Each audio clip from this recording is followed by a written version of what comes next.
manjih ili opširnijih prikaza toga djela, no samo u katoličkom vjerskom te u ideološki desničarsko-političkom dnevnom, tjednom i sličnom tisku sa apsolutnim pohvalama. U ruke sam međutim dobio rukopis ovdje prisutnog magistra znanosti Ivana Fumića pod naslovom, imate ovdje, U ime istine, Katolička crkva svećenici u Drugom svjetskom ratu. Rukopis se sastoji od predgovora što činimo da Hrvatska bude ugodno i pravedno mjesto življenja za sve, čiji je autor magistar znanosti Drago Pilcer je prisutan. No taj tekst nije predmet moje ocjene, da je rukopis koji se sastoji od niza poglavlja i odjeljaka, zaključka i priloga.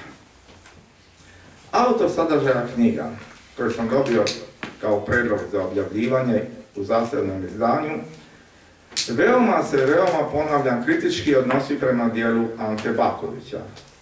Ali mora reći, suporište navrela i literature sa stotinjak bilježaka ispod teksta. Na taj način autor donosi i ponešto drukčiju povijesnu sliku. Napose u području ideologije i pripadnosti partiraca određenim strukturama ili djelovanjem u njihovim redovima. Na primjer, stvarno u redovima nacifaštističkih kvislinga. Te zašto je, po čijim nalazima i čijim rukama ubijeno tih stotinjak svećenika, redovnica i drugih, a među stradalnicima smrtonosno su čak i ordinariji. Toga je autor kao potvrdu nevjerojatnog ratnog i poratnog nevremena uvrstio i prilog, jedan pretisak, sada nažalost pokojnog historiografa doktora znanosti Nikole Anjića.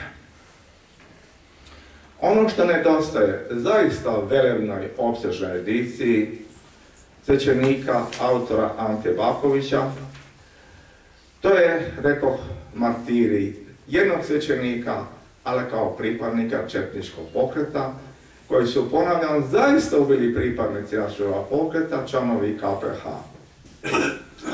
Autor u rukopisu navodi da jedan njemu poznat primjer. Ali ubijeno niza drugih svećenika, čak i veoma aktivnih, ne samo suradnika, nego i pripadnika NOP-a, sudionika Narodnooslobodilačkog rata.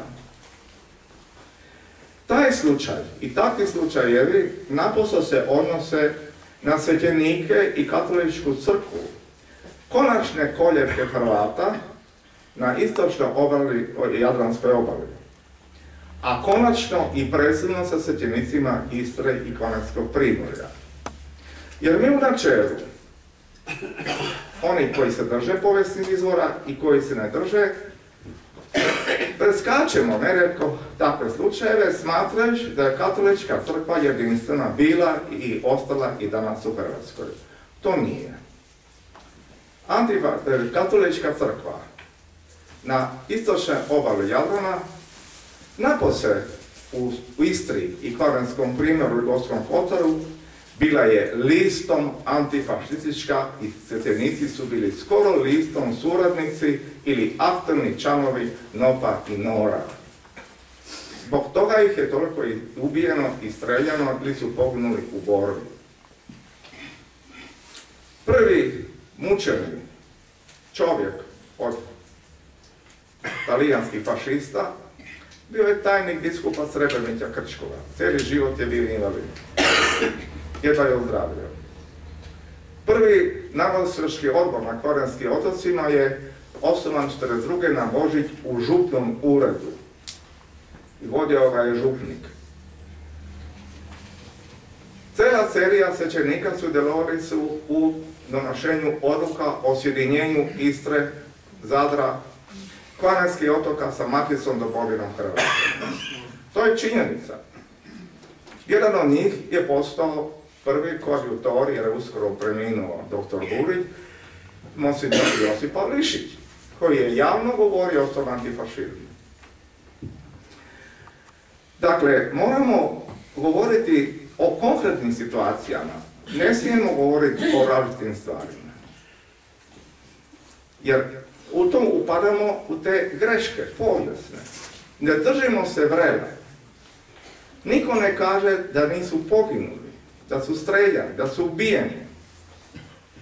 ali to nema veze sa osnovnom ideologijom marksizma, koji je ona prva, početna, skoro prepisana nauk Kristov. Kada je Papa kasnije 80. godina objavio svoju knjigu o tome, ista stvar je. Kad je nakon smrti od biskupa Mahnića ovdje u Zagrebu otjeran i umro krčki biskup zato jer je bio u internaciji u Italiji i skratili su mu život, nikad se više nije smio vratiti u svoje biskupine i umrti u Zagrebu, na raskošu svoje dvaju doba napisao knjigu, onda rekao da mi, svećenici, ordinariji i ostali smo bili drugšiji, onda možda ne bi bilo došlo niti do Oktobarske revolucije, ni drugih stvari. Da smo mi radili ono što nismo radili, a on je biskup. Dakle, moramo ići od konkretnih situacija.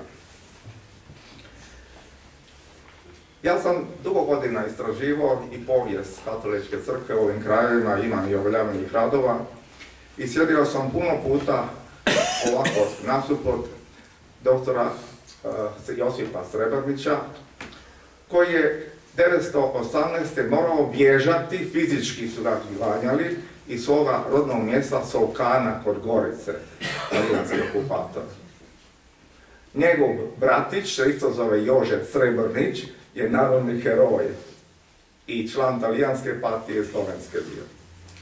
On je imenovan, izgubio je rodni kraj, jedan od osnivatelja Ljubljanske univerze.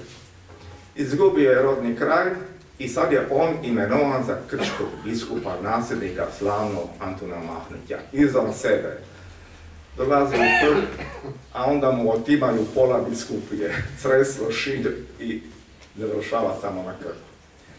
1941. treći put mu isti okupator dolazi čak u njegovu vlastitu biskupiju i u Palaču. Bio je jedini jugoslavenski biskup koji je bio 2 puta u zatvoru. 1942. godine u fašističkom zatvoru, ti znaš, Via Roma u Rijeci, zbog streljanja Potkumljana, preko 140 jer je protestirao. Ima njegovih protestnih pisama zbog kampovskog logora u Rabu. Tim iz tog protesta, fašistički šef te cijele pokrajine, ima sačuvano kad mu je pismo, kad mu je zaprijetio i zatražio je Ministarstvo unutrašnjih poslova da se hitno smijeni biskup Srebrnić sa mjesta ordinarija, je da je on spreman da raseli kompletan Rab od 5000 ljudi i da strpa sve u logore u Italiji da pomažu logorašima. 1946. godine ovaj moj biskup Srebrnić opet je u zatvoru. Pitam ga, jedini jugoslavenski biskup u 2 zatvora, u fašističkom i antifašističkom. To ga pitam, monsignore, doktore, pa kako to?